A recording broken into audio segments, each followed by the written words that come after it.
যারা আমার সঙ্গে যুক্ত হয়েছেন সবাইকে শুভেচ্ছা জানাচ্ছি। আশা করি ভালো আছেন। তবে হয়তো সবাই উদ্বেগের মধ্যেই আছেন, কারণ কাল ২৮ ফেব্রুয়ারি একটা ডেডলাইন আছে, যেটা হচ্ছে অন্তর্বর্তীকালীন সরকার প্রধান ডক্টর মোহাম্মদ ইউনূসের দল হিসেবে যেটি ইতিমধ্যেই সব জায়গায় প্রচারিত হয়েছে বা বিবেচনা করছেন মানুষ, যদিও সেটি তিনি নিজে এখনো বলেননি, কিন্তু তার যে অনুসারী যারা তারা এই দলটি করছে এবং সরকারের ছত্রছায়ায় বা সরকারের মাধ্যমেই এই দলটি হচ্ছে, কিংস পার্টি হিসেবে গঠিত হচ্ছে। এটি কিন্তু পরিষ্কার, এটি নিয়ে কারো মধ্যেই কোনো দ্বিধা বা সন্দেহ নেই। পাশাপাশি নাহিদ ইসলাম, যিনি উপদেষ্টা থেকে পদত্যাগ করে আবার এই দলের দায়িত্ব নিচ্ছেন, এখন কিভাবে দায়িত্ব নিবেন, কারা কারা আরও কারা কারা এর সঙ্গে থাকবে, শোনা গেছে যে অনেক সেনাবাহিনীর সাবেক কিছু কর্মকর্তা তারাও হয়তো থাকতে পারেন, কিন্তু আবার এটাও শোনা গেছে যে না, তারা হয়তো থাকবেন না। কিন্তু কারা থাকবেন সেটি দেখার বিষয়টি হচ্ছে যে আগামীকালকে পর্যন্ত অপেক্ষা করতে হবে।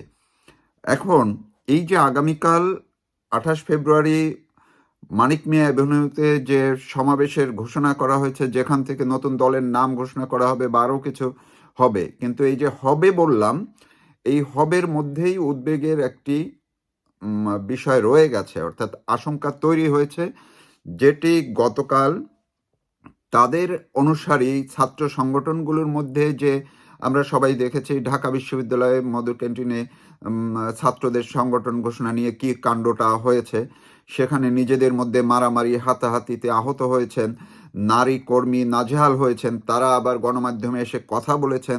একজন নারী কর্মীকে দেখলাম যে তার হাতে কামড় দিয়েছে, তারই সহকর্মীরা বা সহযোদ্ধারা যাদেরকেই বলি, কেউ একজন বললেন আর এক শিক্ষার্থী, নারী শিক্ষার্থীর বুকে আঘাত করে কালো করে দিয়েছে ইত্যাদি। তো এখন এই শুরুতেই যখন নারী নির্যাতনের, নারীর নিপীড়নের ঘটনাগুলো ঘটছে, এখন এটিকে কারা কিভাবে জাস্টিফাই করবেন সেটি তাদের ব্যাপার। কিন্তু মুখ্য বিষয়টি হলো যে এমন পরিস্থিতির মধ্য দিয়ে গতকাল এই ছাত্র আন্দোলনের যারা দুই গ্রুপে বিভক্ত হয়ে পড়েছেন, একদিকে হচ্ছে বেসরকারি বিশ্ববিদ্যালয়গুলোর কর্মীরা, আর একদিকে হচ্ছে ঢাকা বিশ্ববিদ্যালয়। এখন বলা হচ্ছে নতুন কমিটিতে শুধুমাত্র ঢাকা বিশ্ববিদ্যালয়ে তারাই কমিটি দখল করে নিয়েছে, সেখানে সবই ঢাকা বিশ্ববিদ্যালয়ের, একজন রয়েছেন জাহাঙ্গীরনগর বিশ্ববিদ্যালয়ের, কিন্তু এই বেসরকারি বিশ্ববিদ্যালয়ের কেউ নেই। এটি মূল তাদের ক্ষোভ বা আক্ষেপের কারণ। এখন দেখার বিষয়টা হচ্ছে যে কালকে রাতে যখন বেসরকারি বিশ্ববিদ্যালয়ের যারা তারা নিজেরা আবার একজনকে আহ্বায়ক ঘোষণা করে তিনি কর্মসূচি ঘোষণা করেছেন যে আজ সারা দেশে তারা বিক্ষোভ করবেন এবং কাল ঢাকা মহানগরীতে ব্লকেড তারা কল করেছেন, যদি না এর মধ্যে তাদের বিষয়টি সুরাহা হয়। এখন তারা দাবি করেছেন যে গ্রেপ্তার করার ২৪ ঘন্টা সময় দিয়েছেন, যে এর মধ্যে যারা এই যে মারধর করেছে ঢাকা বিশ্ববিদ্যালয়ের যে শিক্ষার্থীরা বেসরকারি বিশ্ববিদ্যালয়ের কর্মীদের, সেটির জন্য তারা তাদের গ্রেপ্তারের দাবি জানিয়েছেন, তারা বিচারের দাবি জানিয়েছেন ইত্যাদি। এখন আজ সারা দেশে কি হবে? যদি আজকে সারা দেশে শান্তিপূর্ণভাবে কোনো তাদের যে কর্মসূচি সেগুলো যদি পালন করা হয় তাহলে একটি বিষয়।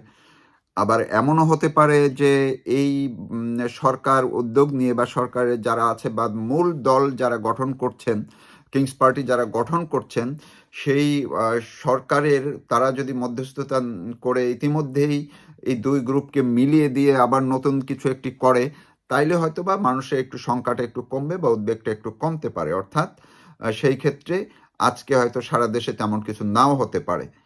আর যদি আজ এই যারা যে দাবিগুলা তুলেছে, অর্থাৎ ২৪ ঘন্টার মধ্যে বিচার বা শাস্তির আওতায় নিয়ে আসা, গ্রেপ্তারের কথা বলেছে, এবং যদি কোনো ধরনের সরকারের যদি কোনো উদ্যোগে এটি তারা নিয়ন্ত্রণ করতে না পারেন, সেই ক্ষেত্রে আশঙ্কা করাই যায় যে আজ সারা দেশে যখন কর্মসূচি হবে তখন কোথাও না কোথাও কোনো না কোনো ঝামেলা বা সহিংসতার ঘটনা ঘটলেও ঘটতে পারে। আমরা আশা করি যে সেটি সরকার নিয়ন্ত্রণ করবে, কারণ সেনাবাহিনী মাঠে রয়েছে। আর সেনা প্রধান মাত্র একদিন আগেই তিনি যে কড়া ভাষায় কথা বলেছেন, হুঁশিয়ারি দিয়েছেন। তবে আগামীকালকে নিয়ে কিন্তু শঙ্কা আছে। যদি আজকের মধ্যে বিষয়টির সমাধান না হয় কিংবা তারা যদি একসাথে না হতে পারে, তাইলে কালকে যদি সত্যি সত্যি ঢাকায় ব্লকআউট হয়, আমরা দেখেছি আন্দোলনের সময় জুলাই আগস্ট আন্দোলনের সময় যে বেসরকারি বিশ্ববিদ্যালয়ের কর্মী বা সমর্থক যারা শিক্ষার্থী, তাদের অ্যাক্টিভিটিসগুলো কীরকম ছিল। তারাও সহিংসতায় জড়াতে পারে এবং তাদের সেই সাহস আছে, তারা সেটি নিয়ে প্রকাশ করেছে। তো শুরুতেই একটি সংগঠন যখন এই ধরনের কিংস পার্টির একটি সংগঠন যখন এরকম পরিস্থিতিতে পড়ে, সেটি বুঝতে হবে যে এর ফলাফল কোথায় গিয়ে ঠেকে। এখন এটি কেউ কেউ বলার চেষ্টা করেছেন, আজকে আমি দেখেছি অনেকগুলো সামাজিক যোগাযোগ মাধ্যমের অনেকেই যে কেউ কেউ বলার চেষ্টা করেছেন বা জাস্টিফাই করার চেষ্টা করেছেন যে এটি এই যে আলোচনায় আসা বা সারা দেশে যে তাদের একটা বড় ধরনের একটি অংশগ্রহণ আছে, সেটির বহিঃপ্রকাশ। ঢাকা বিশ্ববিদ্যালয়ের এই ঘটনাকে কেউ একজন সমন্বয়ক বা সাবেক একজন সমন্বয়ক বা এই নতুন যে ছাত্র সংগঠনটি হয়েছে সেখানকার একজন নেতা, তিনি ঢাকা বিশ্ববিদ্যালয় শাখার সম্ভবত আহ্বায়ক, তিনি দাবি করেছেন যে এটি এক ধরনের প্রতিযোগিতা। তো যদি তারা জানান দিতে চান, এইভাবে সহিংসতা করে যদি নিজেদের অস্তিত্ব শুরুতেই জানান দিতে চান, সেটির পরিণতিও যে কতটা খারাপ হতে পারে তাও আমাদের কিন্তু দেখার জন্য অপেক্ষা করতে হবে। কারণ এর আগে কখনোই কিংস পার্টি অন্ততপক্ষে গঠনের সময় শুরুতে এরকম সহিংসতার মধ্যে দিয়ে বা এই ধরনের বিবাদ বিভক্তির মধ্য দিয়ে আসেনি।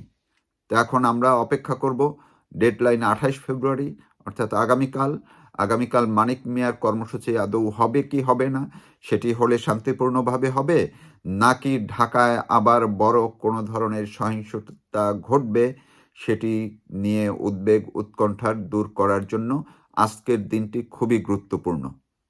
সেই অপেক্ষায় আমাদেরকে থাকতে হবে। ধন্যবাদ সবাইকে।